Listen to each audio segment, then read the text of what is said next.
Eagles are coming off of their first loss of the season as they were defeated by the Washington Commanders on Monday Night Football in Week 10. We come into Week 11 with a fresh start in Indianapolis. The 8-1, it's a weird saying, Philadelphia Eagles take on the Indianapolis Colts at Lucas Oil Stadium today, looking to get their first bounce-back win of the season. I am Benjamin Goldstein. I am joined by Sam Heim. Sam, how are we feeling today? It's a little bit of a different mood here on the show today. Yeah, short week, still kind of recovering from the loss last week. But I do want to start off the show by saying I'm back home, where we are 8-0 back home. So, and switched the jersey. Yeah, we got the Kelsey Super Bowl jersey on. So, hoping to bring back some good luck and hoping to move to 9-1. Hoping for that as well. Let's look into the quarterback matchup today. We're going to look back to the Colts last week, because last week the Colts, my stuff isn't loading. There we go. Beat the Las Vegas Raiders 25-20 in Indianapolis. Matt Ryan was back as the quarterback. There we go for the Colts last week. He went 21 for 28, 222 yards with one touchdown, sacked once with QB rating of 58.6. How do you feel about Matt Ryan in blue? It's kind of a weird situation that the Colts have going on with Matt Ryan, where, they benched him as it seemed like they were tanking for Sam Ehlinger, who was just god-awful, and they kept playing him.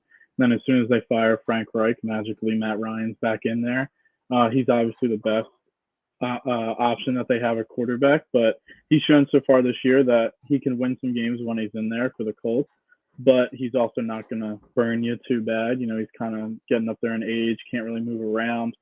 So while I think he's their best option, he's still not Matt Ryan of old 2016 MVP Matt Ryan anymore. I agree with that. Jeff Saturday, the new coach of the Indianapolis Colts, led the Colts to the victory last week. What are your thoughts on him? It was a very scrutinized hire. Obviously, everyone was pretty mad that they pulled him off of ESPN to be their head coach. But, so far so good for them as they're 1-0. But that is the normal head coach bump. I don't know the record off the top of my head, but most head coaches, when their first game back, or their first game as the new head coach mid-season, they get the win. And then they kind of come back down to reality. So I think that we can kind of see the effects of that this week, where he was introducing himself to people last week, and the Raiders are just an absolute dumpster fire, where now he has to come in and take on, probably one of, if not the best teams in the NFL. So I think it's going to be tough for him, especially because he's not he hasn't been scouting these guys all year. Obviously, he's been doing work for ESPN, so he knows how the Eagles have been playing, but it's got to be tough to come off the booth and go right into a head coaching job. Yeah, hopefully we don't have a Rob Thompson type situation with the Colts. We move on. We move on to the Eagles quarterback Jalen Hurts, who's coming off his first regular season loss in 11 weeks. He had the record in Eagles history. I believe it was 11, right? Or was it 10? Yeah, I think it was 11. Okay. Last week he was 17 for 26, 175 yards with 2 touchdowns. He threw 1 pick and was sacked once with a QB rating of 73.2. Was not his fault the Eagles lost that game last week. He had some great passes that were just dropped and put right into the hands of the Commanders. You remember that one from A.J. Brown? It was a difficult throw with double coverage, but he put it right in A.J. Brown's hands. But Washington got lucky to pick that one off, and then he threw a dime to Quez Watkins at the end of the game, but then he fell down, got up, and fumbled the ball, and that was a mess by Quez Watkins. How do you feel about Jalen Hurts bouncing back? Yeah, so I like what you said about how it definitely wasn't his fault last week, as it definitely was not. One of the biggest concerns with Jalen in the offseason was his ability to throw the deep ball. As last year, it seemed like there was only the one deep ball to Quez that everyone could remember. And so far this season, he's really proved that he can do that. And I think the last game really showed that. And one of the biggest things I feel like people aren't talking about is that the fact that, yeah, obviously Quez fumbled, but like, why did he fall down on the catch? If he stands up and catches that, he probably walks in for a touchdown. So that was huge last week. So obviously the 3 or 4 turnovers, none of them were technically his fault. So I think also one of the biggest reasons that the offense didn't succeed last week, obviously, was the time of possession. They were barely on the field. So I think that changes this week. I think he's going to have a good game against the Colts. The Colts have Stephon Gilmore, who's not 20, defensive player of the year Stephon Gilmore anymore, but he's still pretty decent. But I think even with Goddard out, Hurts is going to have another good day. I agree with that. This week, Howie Roseman was not messing around. Eagles took their first loss, and he signed two defensive linemen, Linval Joseph, and can you say Sue's first name? Ndamukong. I'm not even going to try. I think it's Ndamukong, like Ndamukong? Ndamukong. I think so. They're both active today. They're making their Eagles debut. How will Mhm. they contribute into the defensive lineman rotation? So I'm excited that they're both active today because we're going to need them, really badly against Jonathan Taylor. Sue, I feel like everyone's been talking about Sue being brought in as like a run stopper, but he never really has been a big run stopper in his career. He's more of a rush the passer defensive tackle, kind of like Javon Hargrave kind of type, where he can get sacks. As last year he had 6 sacks. So I think that they're both going to see a pretty decent amount of time because, obviously Jordan Davis is on IR, but so is, talk about hard names to say, Marlon Tui Pelotu. He's also on the IR. So we're down 2 defensive tackles, and Fletcher Cox played over 70 snaps last week, which just obviously cannot happen again. He's already declining player who hasn't really been stepping up in the last few years, and playing 70 snaps is just way too many for a guy of his age. So I think they're going to see a decent amount of run today. If there is one place, we kind of talked about this with Robert Quinn, even though he hasn't made an impact. If there's one place where you're going to add players and just be able to plug and play, it's the defensive line because it's go hit this gap, go through this gap, and it's not really scheming that much. So I think they're going to see a decent amount of time today. How will the Eagles bounce back after their first loss of the season? You saw they obviously fell last week, and some penalties that weren't called, some bad giveaways, run defense was an issue. How are they going to be able to bounce back today against the Colts for trying to bounce back after their first loss of the season? Well, I think you kind of said it a little bit there that, obviously the penalties and the referees were a big thing and the turnovers. But the good thing about the turnovers is that it's uncharacteristic of this team so far through 9 games to have turnovers on offense. So it seemed like everything that could go wrong against Washington did go wrong, especially the penalties and all the missed calls and questionable calls and all that kind of stuff. So I think that one way that they bounce back is they just play their game. Last week, like you said, all the turnovers, that's not characteristic of them. So I think that they get back to their game. And it seems like last week, hopefully it was just a fluke, a little blip in the radar instead of actually what this team will turn out to be. Yeah, I mean, hopefully. Remember the Steelers, and I hate when people say this, but the Steelers in 2020 lost to Washington. You see what happened to them. Mm-hmm. You think that's the Eagles, or do you think they're the real deal? Because today is going to show if they're the real deal or not. So I think they're the real deal, but a way that we can turn into that team or just other teams in the past that have started out really hot. I mean, you look at the Arizona Cardinals last year; they were 7-0, and they ended up making the playoffs, but kind of bottoming out and getting a first round bye. I think that we're better than both those teams. I think we have great players on offense and defense, and we have a really good quarterback. But I think that the biggest way that happens is our injuries, because you already see it happening. You see Jordan Davis; he's out. Adam Schefter said today that hopefully he'll come back against the Titans, but you never know. Dallas Goedert's out. Avante Maddox is out. So if we lose another big player, either a cornerback, wide receiver, I don't want to say names and jinx anybody, but if we start losing more guys, I think that's how this thing could derail. But I mean, I think we're too good for that, honestly. I just think that the wide receivers we have, the cornerbacks we have, the defensive linemen that we have, the offensive linemen that we have, where we're seemingly able to just plug and play any offensive lineman we want in there, and they can just do their job. I think we're just too talented, and I think too deep for that to happen. Yeah, something with the Eagles coming into this year is they had depth. You look at their depth chart, and they have one of the best in the NFL. So some injuries might not be able to. I don't think the injuries are gonna, unless it gets really bad. It's not gonna knock them down to their feet. I feel like they'll be able to still play well. We're coming down to the home stretch. It's week 11 already. I know, I'm sad. It's like ridiculous. It's almost Thanksgiving. It's almost December. It's getting cold. And you have to take advantage of getting the games as soon as you can. We're almost in the playoffs. Tickets are getting expensive.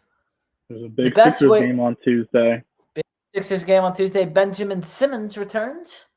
I don't like sharing my name with him, but it is what it is. Don't have a choice. But the best way to get your tickets is on SeatGeek. SeatGeek is a ticketing app that takes the confusion out of buying tickets. All you got to do is download the SeatGeek app or go to SeatGeek.com and make an account. When you're purchasing your tickets at checkout, you are going to want to use this code right here, code Philly Sports Report. You will save $20 off your first purchase. Taylor Swift, tickets are very expensive. You're going to want to save some money. So use that code right there. Save $20 off your first purchase. We go to a new segment that I just thought of when I was sitting here. Our SeatGeek standout stars. Who do we need to win? Who needs to step up if the Eagles want to win this game today? I think the obvious answer is obviously the defensive line and hopefully the new players. But I'm going to go a different side of the defensive line, and I'm going to go Robert Quinn. Robert Quinn, we traded for him a week before the deadline, and you wouldn't even know he was on the team. He probably has like one or two stats recorded. So I think, the Colts have given up the most sacks of any team in the NFL so far this year. Matt Ryan cannot move. So I think Robert Quinn needs to be the SeatGeek standout star for today if we're going to be able to win this game. I agree with that. I was going to go Jalen Hurts. We've seen Hurts step up when he needs to, and I think he needs to have another great Hurts day. Hurts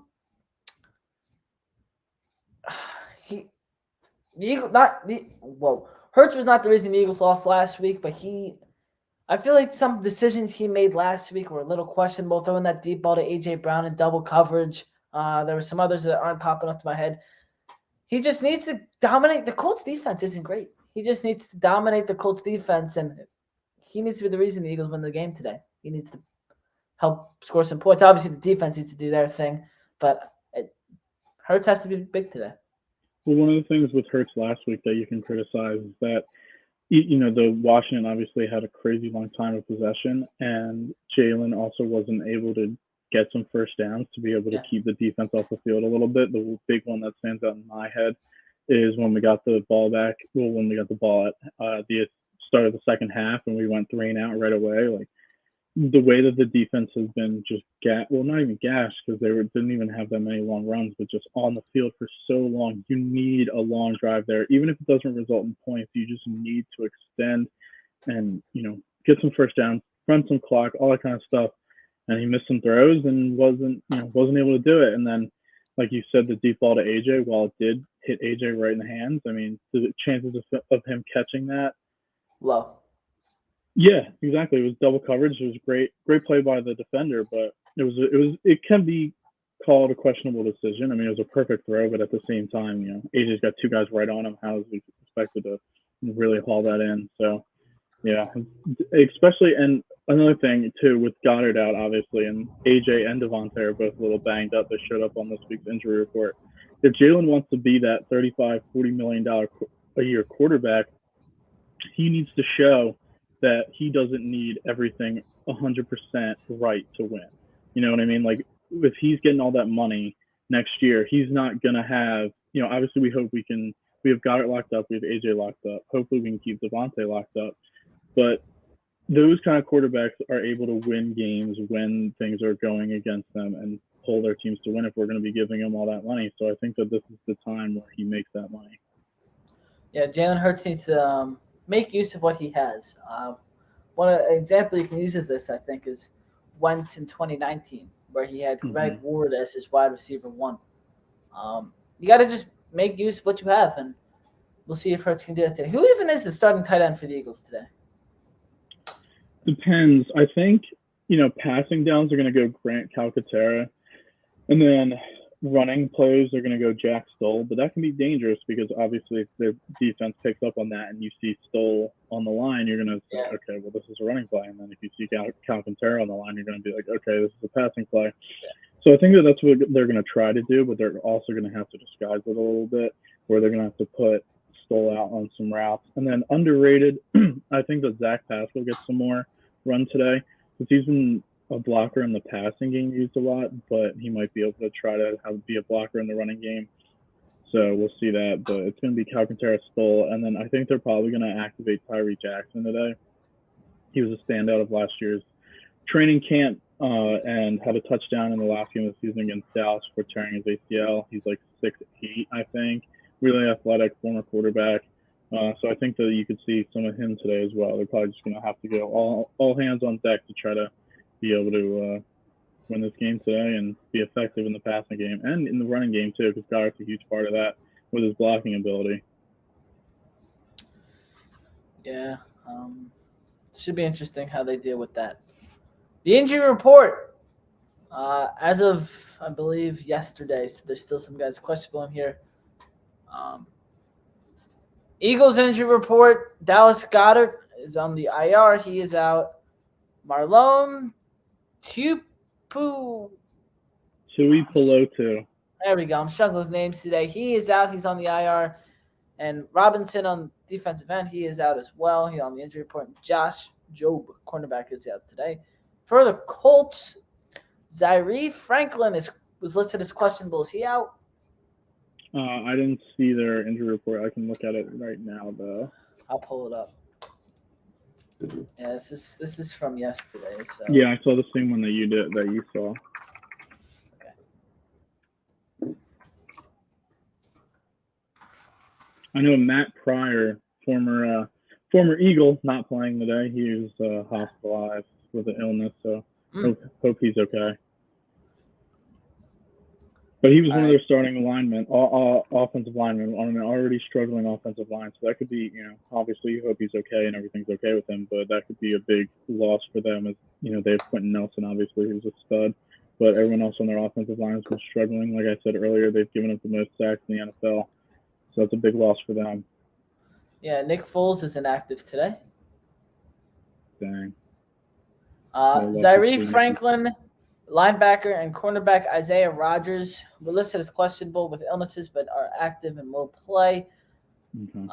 Rookie tight end Jelani Woods is set to miss a second consecutive game. He's dealing with a shoulder injury.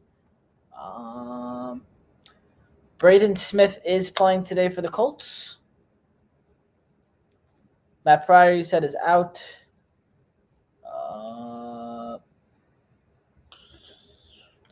And defensive end Kwity Paye will be active. So yeah, and their one linebacker, I'm blanking on his name, but he's their stud linebacker. He's up the year, Shaquille, I think. I don't know the Colts that well. They had their one linebackers out for the year. They just put him on IR. It seemed like he was mad that Frank Reich was fired, and he kind of was battling through an injury a little bit, and he kind of just put himself, and he was like, you know what, I'll just get surgery now and be out for the year. So, all right, let's move on to our bets. Eagles are -6.5 in Week 11. Will they cover the spread? So I am actually going with the Colts on the spread today. I would take the Colts. I think that even though we did get some new players for the defensive line, I do think that Jonathan Taylor has a big day. And I do think the Eagles are going to win this game, but I think that they win 24-20. So I would take the under on the 45.5, and I would also take the Colts on the money or on the spread. I just think away game. Also, one of the things that hasn't been talked about enough is that it is a short week. So a lot of our guys are banged up. I don't know if you saw the Wednesday injury report. It was a lot of just guys with little small injuries. Colts is like a weird place to play. I don't know. I just could see this game being like kind of close. So I would go that route. And then, last week I hit on my little anytime touchdown parlay, anytime touchdown I put in here with Devontae. So I'm going to go Miles on an anytime touchdown today. I think that the Colts are obviously really aware of Jalen's running ability near the goal line. And I think one of the things that we've been doing is we've been obviously sneaking with Jalen a lot, but we saw the wrinkle last week that we put in where we had the run to the jump pass. I could see that we have like a sneak where we pitch it to Miles or something like that, but I'm putting my money on Miles anytime touchdown today. All right. Over unders 45.5. Over under.